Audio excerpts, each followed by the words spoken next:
If you work with computers, you've likely heard terms like RAM, hard drive, and processor mentioned by tech support or others who are more interested in what goes on inside of a computer's case. If you've always wondered what the various components of your computer are for, but have never really had the time to look into it, then this video is just for you. While each one of these components is complex enough to spend a lifetime learning about, I'm going to give a very broad and general overview. A typical desktop computer comes down to these 7 essential parts: case, power supply, motherboard, CPU, RAM, hard drive, and graphics cards. These are the fundamental parts of any desktop computer. It may seem daunting at first, so let's separate these into 2 categories: simple ones and the more complex ones. For starters, let's look at the case. The case is nothing more than a big hunk of plastic that houses everything else. Some of them have more or less physical space, some of them have different parts where you can put screws in or this or that, but at the end of the day, all the case really does is provide a nice enclosed system for everything else. Next up, we have the power supply.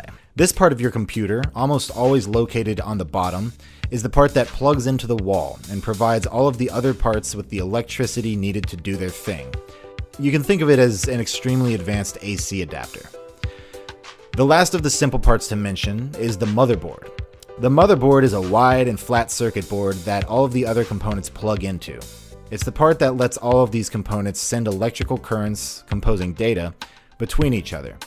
While not particularly expensive, the motherboard is arguably the most important component because without it, you'd have nowhere to put anything else.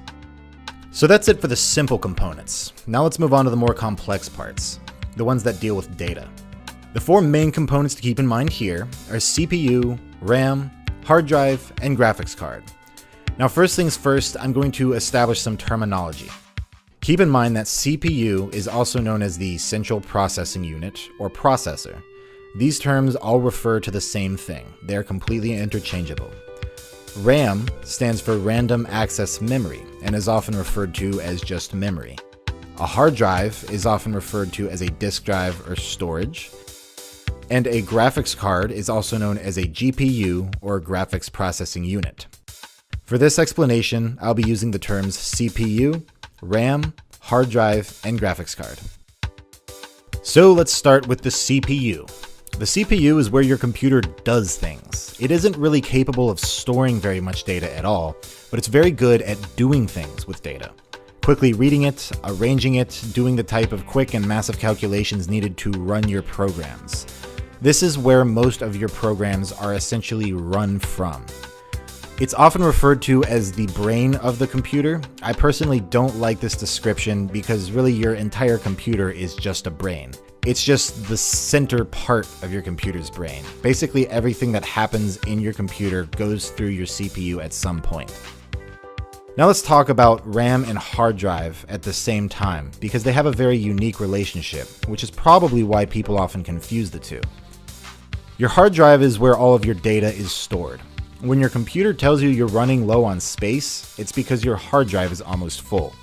All of the data that makes up your videos, pictures, documents, project files, or the 3D worlds and models that make up a game are all stored here. While hard drives can store lots of data, they're relatively bad at accessing that data quickly. Everything is accessed through a tiny little wire here, and because most hard drives are made up of spinning disks, your hard drive isn't going to be able to constantly give your CPU the information it needs to run certain programs. That's where RAM comes in. RAM is another form of storage. It stores the exact same kind of data as your hard drive, but RAM sacrifices storage space for nearly instant accessibility.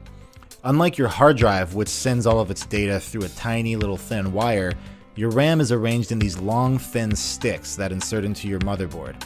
Think about a storage unit. If you have a massive warehouse with only a thin doorway, it's going to be difficult to get in, find what you need, and get out if it's kind of spread all over the place. You'll have to go through a tiny door. But if you have a long, wide storage shed that's got a big, massive garage composing an entire side of it, you won't be able to store as much, but things are significantly easier to get to. Typically, if your computer has 1,000 gigabytes of storage space in your hard drive, it's likely got about 16 gigabytes worth of RAM. Here's where you put the stuff you own but you aren't currently using, And this smaller one is where you put the stuff that you are using and need to be able to get in and out of quickly. When you run a program or a project file, your CPU identifies what parts of data are needed for that program to run. It pulls them from your hard drive, and then it stores them in your RAM sticks for quick accessibility. This is why when you start a new level of a game, for instance, it has to load. Anytime you see loading, it's loading the data that composes that level from your bulky hard drive into your RAM. From a user's perspective, just follow this rule of thumb. RAM allows you to run intensive programs, while disk space allows you to have more of these programs installed. It also allows you to have more of the data they're referencing, whether it be pictures, videos, or mods. And finally, we get to the graphics card. With all of the calculations going on in your computer to turn a bunch of numbers that basically come down to ones and zeros into a constantly updated three-dimensional world, the final and most important and arguably most difficult step is to display that on your monitor. It's possible for your motherboard to do this alone, but it's not going to look good, and it's certainly not going to be able to do much. Your graphics card is essentially an entire computer in and of itself, dedicated to the sole task of figuring out what pixels need to light up on your screen, in what color, and at what time. If you were playing a game that had a very busy and high texture world with lots of models and different angles and colors, your CPU is the thing that creates that world. It knows where the stuff is, and it does so with data that's been stored in your RAM, which was loaded out of your hard drive, but it's your graphics card that figures out what it's supposed to look like based on where you're standing in the world. Without getting too off topic here, if you're somebody who likes math, I highly recommend you look up fast inverse square root, which is directly related to how three-dimensional worlds calculate perspectives. So that pretty much sums it up. There are other components worth mentioning, such as cooling systems or internal wireless cards, but really those are extras. So to summarize what I talked about so far, the case stores everything in a physical box, the power supply gives electricity to what needs it, the motherboard is the body that everything plugs into, the CPU does everything, RAM stores data that is needed for quick access, hard drives store everything that you have installed and the data that goes along with those programs, while the graphics card figures out how it's all supposed to look on your monitor. Well, thank you very much for watching. I hope I helped, and if you have any questions, feel free to leave a comment and I'll do my best to answer them. Liking and subscribing is always a big help, and I plan to put out many more videos explaining technical concepts such as this one.